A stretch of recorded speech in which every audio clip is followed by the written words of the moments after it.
আজকে আমি HSC ICT বইয়ের তৃতীয় অধ্যায় সংখ্যা পদ্ধতি ও ডিজিটাল ডিভাইসের যে দ্বিতীয় অংশের যে ডিকোড আছে সে সম্পর্কে আমি আলোচনা করব। তো শুরু করা যাক।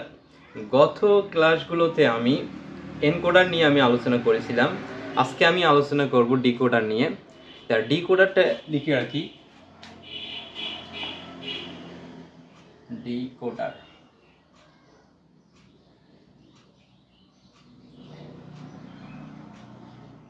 ডিকোডার, তো এই ডিকোডারটা কি? আমি গত ক্লাসে বলছিলাম যে এনকোডার হলো যে মানুষের বোধগম্য ভাষাকে কম্পিউটারের বোধগম্য ভাষায় রূপান্তর করাকে বলা হয় এনকোডার। এর বিপরীত যদি আমি বলি তাহলে ডিকোডার কাকে বলে? যে কম্পিউটারের বোধগম্য ভাষাকে মানুষের বোধগম্য ভাষায় রূপান্তর করাকে বলা হয় ডিকোডার। তাহলে ডিকোডারের গঠনটা হবে এ ধরনের। ইনপুট হবে এন সংখ্যক ইনপুট, তাহলে ইনপুট হবে এনটি, তাহলে ইনপুট হবে এনটি। তাহলে এটাকে ডিকোডার করলে কি হবে? দেখে এটাকে যদি আমি ডিকোডার করি নেই, ডিকোডার করলে এর আউটপুট হবে টয়েস এন। এনকোডারের ক্ষেত্রে ছিল টয়েস এন সংখ্যক ইনপুট, আউটপুট হবে এন সংখ্যক। আর ডিকোডারের মধ্যে ইনপুট হবে এন সংখ্যক, কিন্তু আউটপুট হবে টয়েস এন। এটা হচ্ছে ডিকোডারের গঠন। তা দেখো, আমি প্রথমে ব্লক চিত্র, তারপর সত্যক সারণী, তারপর বুলিয়ান সমীকরণ, তারপর সুইচিং সার্কিট সম্পর্কে আমি আলোচনা করব। তা দেখো, 2 to 4 লাইন ডিকোডার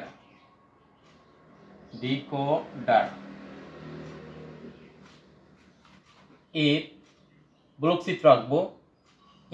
ব্লক চিত্র আঁকবো একটু বলতেছি। তাহলে প্রথমে কোশ্চেনটা থাকতেছে আমার 2 to 4 লাইন ডিকোডার। এখন দেখি আমি ব্লক চিত্র শিখবো।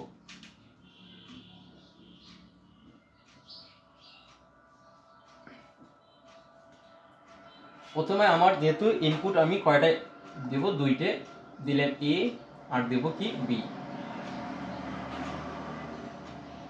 ইনপুট দিছি দুইটা, তাহলে আউটপুট হবে আমার কয়টা? চারটা হবে।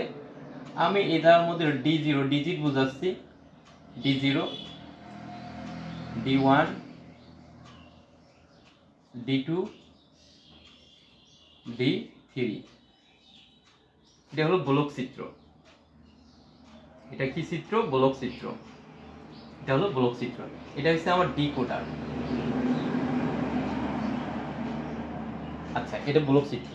অনেকে এই যে এর জায়গার মধ্যে I0 দিলেও হবে, I1 দিলেও হবে, I2 দিলেও হবে, I3 দিলেও হবে, তখন ডি লেখার দরকার নেই, তাই আমি এগুলো লিখতেছি না।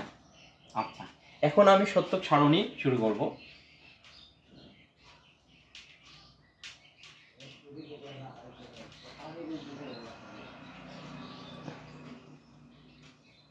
তাহলে এ একটা ইনপুট, এ আরেকটা বির জন্য, আর আউটপুট হবে D0 এর জন্য একটা, D0 একটা, D1 একটা, D2 একটা, D3 একটা।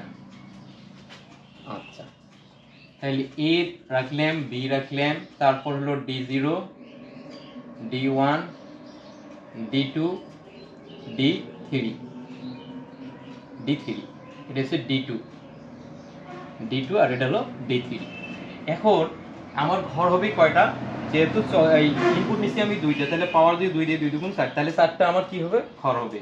তাহলে দেখি, একটা, দুইটে, তিনটে, চারটে। এবার দেখো, এখন আমি মান অ্যাপ্লাই করব। খুব মনোযোগ দাও। আমি প্রথমে এই যে D0 আছে, এদিকে আমি প্রেস করব।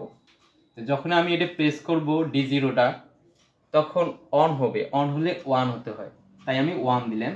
এখন বাকিগুলো আমি প্রেস করি নাই, বাকিগুলো আমি কি দেব? 0 দেব। ক্লিয়ার? এবার দেখি, এবার আমি এই যে 0 চাপছি যেহেতু, তার মানে D0, 0 বাইনারি হচ্ছে 0, তা যেহেতু ইনপুট দুইটা আছে, দুই ঘরে দুইটাই 0 দিব। আচ্ছা গেল।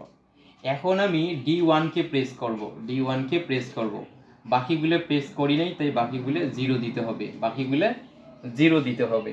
এখন আসি, আমি 1 কে প্রেস করছি, মানে D1 কে, তাহলে 1 এর বাইনারি 1, তাহলে 1 রাখলাম। এখন বাকি ঘরটা ফাঁকা থাকে, এই কারণে আমি 0 দিয়ে পূরণ করে দেব। এবার আসি, আমি D2 প্রেস করব, তাহলে প্রেস করব ওই জায়গায় হবে 1, আর বাকিগুলো প্রেস করি নাই, তাই 0 দিতে হবে। এখন আসি, 2 এর বাইনারি, এদের যেহেতু 2 আছে, D2 আমি চাচ্ছি 2 এর বাইনারি হচ্ছে 1 0, তাহলে 2 এর বাইনারি হচ্ছে 1 0। এখন আসি 3, আমি এদের D3 চাপ দেব, মানে প্রেস করব, তাহলে 1, আর বাকিগুলো আমি প্রেস করি নাই, এই কারণে 0, এই কারণে 0। এখন আসি 3 এর বাইনারি কত, 3 এর বাইনারি কত 1 1। মেইন কথা যে এই রাস্তার পাশেই বাড়ি থাকার কারণে বিভিন্ন ধরনের শব্দ অ্যাড হচ্ছে, এর জন্য আন্তরিকভাবে দুঃখিত। দেখো, তাহলে 3 এর বাইনারি কত 1 1, এই কারণে এইদিকে একটা 1, এইদিকে একটা 1। আরেকটা কথা বলি, যদি এই ডিজিটগুলো বসাইতে কারো সমস্যা হয়, তাহলে প্রথমে একটা 0 একটা 1, একটা 0 একটা 1, তারপরে দিবেন দুইটা 0 দুইটা 1, দুইটা 0 দুইটা 1, এই যে দুইটা 0 দুইটা 1, দেখো এটার সাথে একটা 0 একটা 1, একটা 0 একটা 1, আবার দুইটা 0 দুইটা 1, এভাবে চললে হবে। তিনটা যদি থাকে তাহলে প্রথমটার ক্ষেত্রে, এই 3 নাম্বার ডিজিটের ক্ষেত্রে হবে একটা 0 একটা 1, এভাবে চলতে থাকবে। তো যাই হোক, এটা গেল আমার সত্যক সারণী, এটা গেল আমার সত্যক সারণী, তাহলে এটা গেল আমার কি সত্যক সারণী। আশা করি এটা বোঝা যাচ্ছে। এখন আমি বুলিয়ন ফাংশন বা সমীকরণটা দেখাবো। বুলিয়ন সমীকরণ, বুলিয়ন সমীকরণটা দেখাচ্ছি। তা বুলিয়ন সমীকরণটা দেখার আগে এই দিকে দেখো, D0 মান আগে আমি বাইর করব। তা D0 মান যদি বাইর করতে যাই, তাহলে আমার কাজ করতে হবে কি, এই জায়গায় কি আছে 1 আছে, এই জায়গায় কি আছে আমার 1 আছে, এই সোজা এটা হচ্ছে আউটপুট, এই পার্টটা হচ্ছে আমার আউটপুট, আর এই পার্টটুকু হচ্ছে আমার ইনপুট। তাহলে এর মধ্যে যেহেতু 1 আছে, এই সোজা রোর মধ্যে দেখতে হবে যে A আর B 0, তাহলে যদি A যদি 0 থাকে তার উপর বার হবে, B যদি 0 থাকে তার উপর বার হবে। সোজা কথা, 0 থাকলে বার হবে, 1 থাকলে বার হবে না, 1 থাকলে ফাঁকায় থাকবে। তাহলে আমি বলছি 0 হলে উপরে কি হবে, বার হবে, 1 থাকলে বার দেওয়ার দরকার নাই, আমি এটা বুঝাচ্ছি। তাহলে এবার আসি, D1 এর মান বের করবো। D1 এর মান কি দেখো তো, এই জায়গার মধ্যে 1 আছে, এই সোজা আসি রোর মধ্যে দেখো বির মধ্যে 1 আছে, আর এর দেখো এই বির মধ্যে 1 আছে এই জায়গাটা, আর এই রোর মধ্যে দেখো এর মধ্যে এসে 0 আছে। তাহলে আমি বলছি 0 থাকলে, এতে 0 থাকলে এর উপর বার হবে, যেহেতু এই জায়গার মধ্যে 1 আছে, তাহলে বি ফাঁকা থাকবে। ক্লিয়ার? তারপরে আমি D2 মান বের করব। D2 মান, তার D2 মান দেখো তো 1 কোথায় আছে, এই জায়গায় 1 আছে, এই রো দিয়ে আসি দেখতে হবে এই জায়গার মধ্যে B0 আছে, A1 আছে, তাহলে এ ফাঁকা থাকবে, এ ফাঁকা, আর বির উপর যেহেতু বির ঘরের মধ্যে 0 আছে, এই কারণে বি বার হবে। আচ্ছা, এইবার আসি D3টা দেখো তো, এই জায়গায় 1 আছে, তাহলে এই রোর মধ্যে কোথায় কোথায় 1 আছে, এই জায়গায় আর এই জায়গায়, তাহলে D3 এর মান যদি আমি বের করতে যাই, যেহেতু 1 আছে এই কারণে এ ফাঁকা থাকবে, বার হবে না, যেহেতু বির মধ্যে এই জায়গাতে 1 আছে, এই জন্য কি হবে, বি ফাঁকা থাকবে। এই যে এটা হয়ে গেল আমার বুলিয়ান সমীকরণ বা ফাংশন। এইবার আসি আমরা দেখব সুইচিং সার্কিট। কি দেখবো আমরা, সুইচিং সার্কিটটা দেখবো। এই জায়গার মধ্যে আমি ছোট্ট ছোট্ট করে লিখি, একটু দেখো, এটা হলো আমার এ, এটা হলো এ, তার উপর আমি নট দিলাম, তাহলে হল এটা এ বার, মানে এ নট। তারপর আমি নেব বি, সরি আচ্ছা নিচ্ছি, দেখো এটা নিলাম আমি বি, তারপরে নেব বি নট, এটা হলো বি বার, এটা এ, এর উপর আমি নট দিলে হবে এ বার, আর বি এই রেখাটা হচ্ছে লম্বা, যে উলম্ব বরাবর এ বি, এই বির সাথে যদি আমি নট দিই তাহলে হবে কি নট হয়ে যাবে, নট হলে বির উপর পূরক চিহ্ন দিতে হবে। এবার দেখি প্রথমে ডি জিরোর মান যদি বের করি এ পূরক বি পূরক, তাহলে আমার এখান থেকে একটা যাবে এ পূরক, তারপর এদের বি পূরক, এর বি থেকে একটা গেল বি পূরক।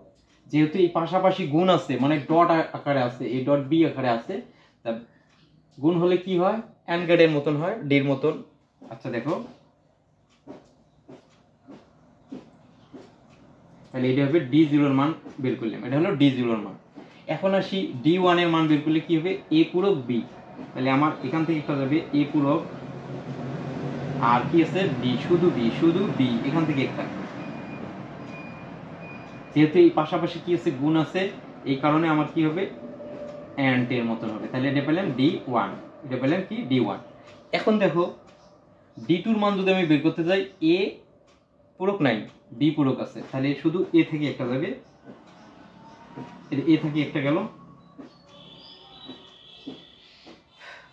দেখো এ থেকে একটা গেল, তাহলে এ থেকে একটা গেল। এখন আসি বি পূরক আছে, তার মানে বি পূরক থেকে একটা যাবে, বি পূরক থেকে একটা যাবে, তাহলে এটা হলো আমার ডি টু।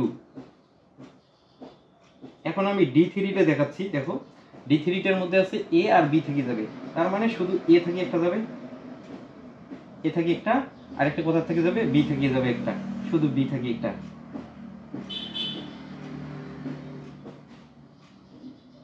তাহলে এটা হলো ডি থ্রি।